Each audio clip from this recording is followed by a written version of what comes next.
The ships ran aground because beneath the calm waters of the lagoon lay a treacherous underwater terrain of shallows and mudflats that wrecked the enemy fleet.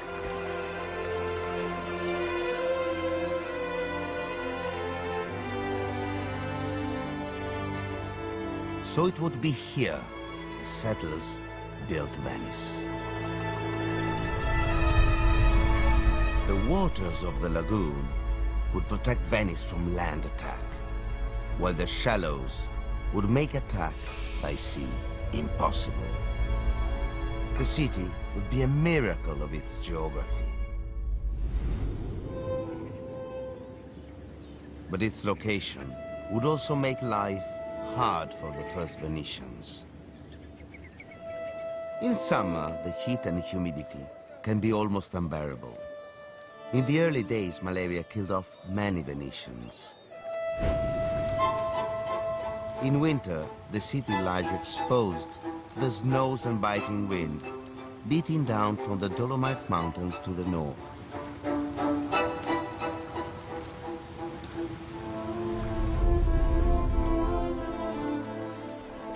Banks of fog sweep in across the flatlands of the lagoon and settle over Venice, like a deep, impenetrable blanket that clings to the narrow waterways.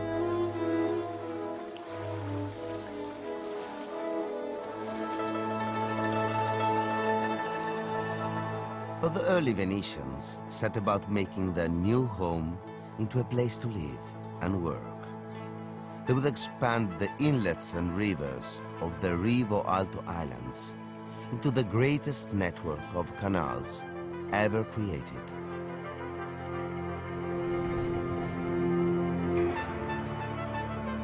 Today, distracted by fine churches and palaces, we forget the first great success of this city was its canals.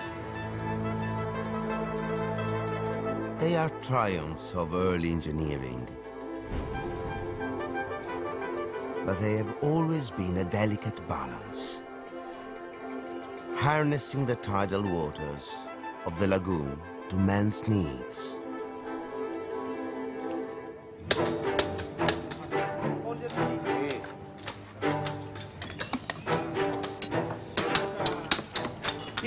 Dai con questa martellina, dai più forte, dai che non si rompe qua, dai più forte. Metti nervo, metti, dai. Oh! Qui c'è sporcizia fino in fondo, C'è di tutto. Every few years, each canal has to be blocked by a dam, then drained, so that the wood piles and the foundation walls can be repaired. Sì. Questa roba non puoi tenerla così perché non puoi camminare. E ti metti là. In acqua? Là, No. là. Ah. Il passaggio deve stare sempre libero. Posa gli attrezzi, attrezzi qua e lavora con due mani perché hai due mani. Ok. Mezz'ora di pausa, fumiamoci una sigaretta.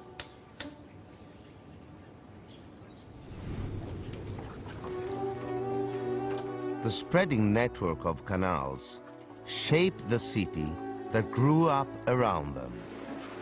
Houses lined the canals, and bridges crossed them. Water would define the very layout of the city. Both the abundance of salt water and the need for fresh water. Here in Venice, we are all surrounded by salt water, so it's very difficult to find fresh water to drink. So what they decided to do? They made some wells to collect the rainwater, and they stored it in underground tanks. There was all these four parts to filter the water in the sand. They went down in an underground tank. You can see this is the old stone, and here there is the tank. And then all around the well, there was the normal life, there were the houses, they were living day by day. Each square had its own small community. They were tightly knit and tightly packed. Each bridge crossed was a journey into a different territory. There were feuds, and one feud in particular between the Nicolottis and the Castellanis.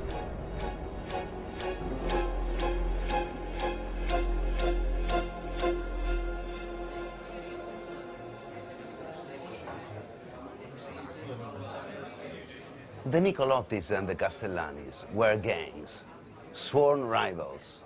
They hated each other. The hatred led to fighting, blood and death. The fights became known as La Guerra dei Pugni.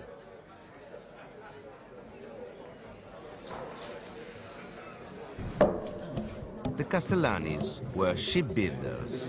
They wore red hats and scarves.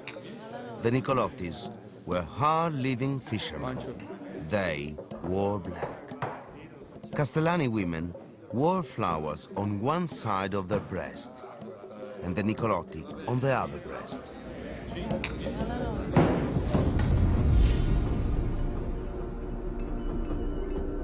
Blood feuds continued for generations.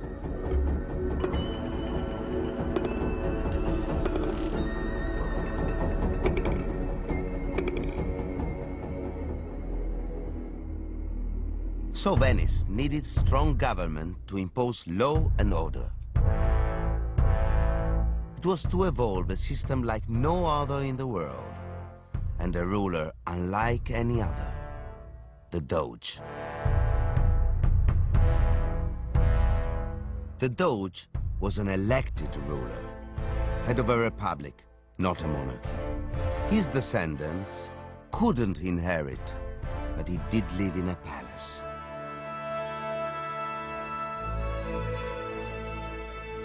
The Doge's palace is one of the most extraordinary buildings in the world.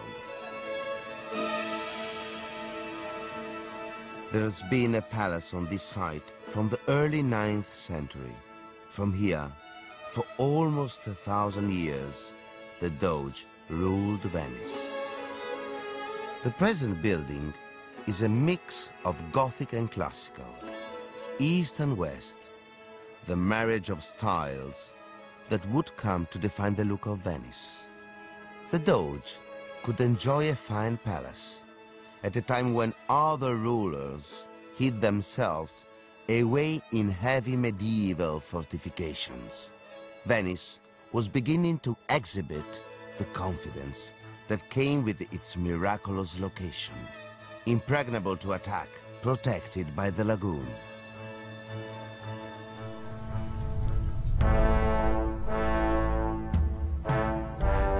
At the top of the giant's staircase in the palace courtyard are the figures of Neptune and Mars, the gods of the sea and war.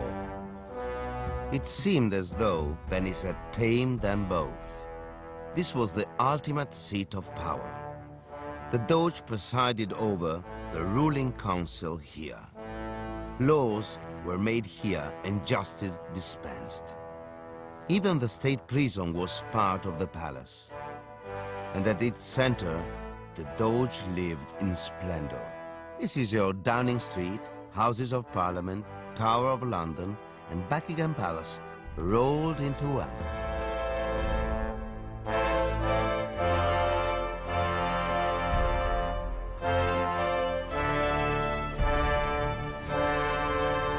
Throughout the palace, Venice is represented as a beautiful woman.